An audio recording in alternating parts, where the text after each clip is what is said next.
నమస్తే welcome to one TV special story.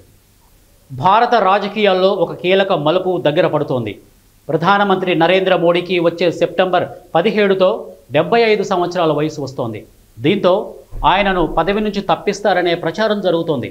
ముఖ్యంగా ఇటీవల బీజేపీ మాతృ సంస్థ ఆర్ఎస్ఎస్లోనూ బీజేపీలో ఉన్న 75+ రూల్ ప్రకారం ఆయన తర్వాత నాయకత్వ బాధ్యతలు ఎవరనేది ఇప్పుడు జాతీయ రాజకీయాల్లో హాట్ టాపిక్. ఆర్ఎస్ఎస్ నేతలు బీజేపీ అగ్రనాయకత్వం లోపల విస్తృతంగా చర్చలు జరుగుతున్నాయని సమాచారం. 75 సంవత్సరాల వయసుకు రిటైర్మెంట్ నియమం పాటిస్తారా లేదా అనే దానిపై నేటి స్పెషల్ ఫోకస్.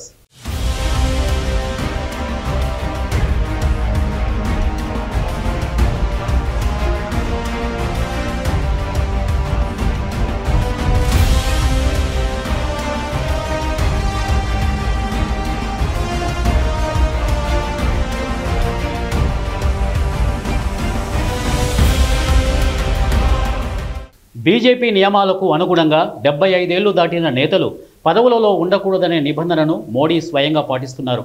అప్పటి ఆర్థిక మంత్రి అరుణ్ జైట్లీ, విదేశాంగ మంత్రి సుష్మా స్వరాజ్ అప్పుడు ప్రధానమంత్రి ఎంపిక రేస్ నుంచి తప్పుకున్నారు. ఇప్పుడు అదే వయసు మోడీకి సమీపిస్తోంది. 75 ఏళ్ల వయసు వచ్చాక పదవులు పట్టుకొని ఇంకా వేలాడడం కరెక్ట్ కాదని ఆర్ఎస్ఎస్ చీఫ్ మోహన్ భగవత్ వ్యాఖ్యానించారు. ఇక ఇప్పటి వరకు మోడీ చేసిన పనులు, తీసుకున్న చర్యలను గమనించిన 75 ఏళ్ల ఎఫెక్ట్ ఆయనను కూడా చుట్టుముడుతోంది. బీజేపీ ఆర్ఎస్ఎస్లలో కీలకంగా వ్యవహరించిన మురళీ మనోహర్ జోషి, ఎల్కే అద్వానీ, కర్ణాటక మాజీ సీఎం యడ్యూరప్ప వంటి కీలక నాయకులను మోడీ హయాంలోనే వయసు 75 చూపిస్తూ పక్కన పెట్టారు.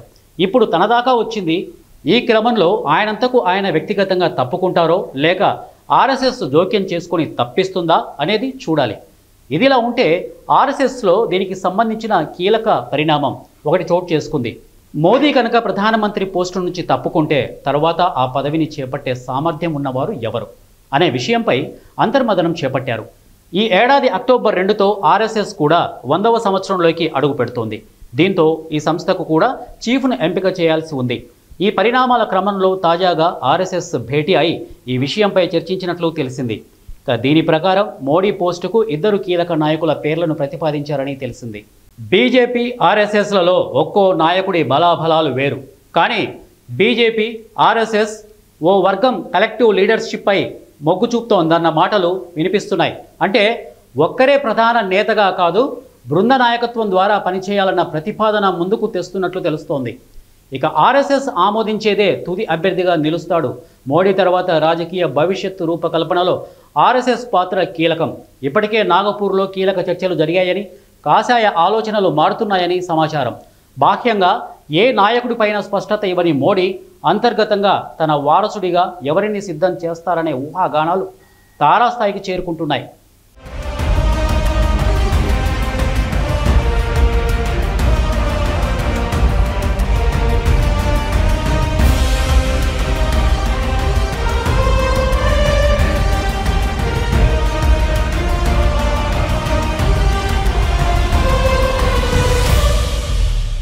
ప్రస్తుతం దేశ రాజకీయాల్లో మోడీ తర్వాత ఆయనకు అత్యంత సన్నిహితుడు కేంద్ర మంత్రి అమిత్ షా వైపు ప్రధాని మొగ్గు చూపుతున్నారని ప్రధాన చర్చ కొనసాగుతోంది. అయితే ప్రజల్లో ఆయన ఇమేజ్ మోడీ స్థాయికి అందదన్న విమర్శలు ఉన్నాయి. మరోవైపు మహారాష్ట్రకు చెందిన ప్రస్తుత కేంద్ర మంత్రి నితిన్ గడ్కరీ మరొకరు. ఉత్తరప్రదేశ్ మాజీ సీఎం, ప్రస్తుత రక్షణ శాఖ మంత్రి రాజ్నాథ్ సింగ్ ఇద్దరూ కూడా ఆర్ఎస్ఎస్ నుంచి వచ్చిన వారే. పైగా ఇద్దరు కూడా సీనియర్ మోస్ట్ నాయకులు. గతంలో బీజేపీకి జాతీయ స్థాయి నాయకత్వం కూడా వహించారు. వీరిద్దరూ ప్రస్తుతం మోడీ తర్వాత ప్రధాని పోస్టుకు పరిశీలనలో ఉన్నట్లు ఆర్ఎస్ఎస్ వర్గాలు చెబుతున్నాయి.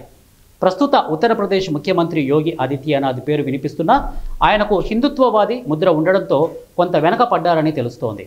అయితే అధికారికంగా దీనిపై ఎలాంటి ప్రకటన రాలేదు. కానీ మార్పు కనుక నిశ్చయం అయితే రాజ్నాథ్, గడ్కరీలలో ఒకరికి ఖచ్చితంగా పోస్టు దక్కే అవకాశం ఉంటుందన్న చర్చ ఆర్ఎస్ఎస్ తెర మీదకి తెచ్చింది. మోడీ తర్వాత ఎవరు అన్న ప్రశ్నకు బీజేపీ ఇప్పుడే సమాధానం చెప్పకపోయినా దానికోసం గ్రౌండ్ వర్క్ మాత్రం మొదలైపోయింది. మరి 2029కి ముందు మార్పు జరుగుతుందా లేక ఆ తర్వాత మోడీ పేరుతో బీజేపీ మునుముందు ఎన్నికల నిర్వహణ సాగిస్తుందా? ఏం జరుగుతుందో కాలమే నిర్ణయిస్తోంది. తాను ఏర్పాటు చేసుకున్న నిర్ణయాలను బీజేపీ పార్టీ మోడీ విషయంలో పాటిస్తుందా లేదా అనేది అన్ని పార్టీ వర్గాలతో పాటు దేశ ప్రజల్లో ప్రధాన చర్చగా మారిందనే చెప్పవచ్చు.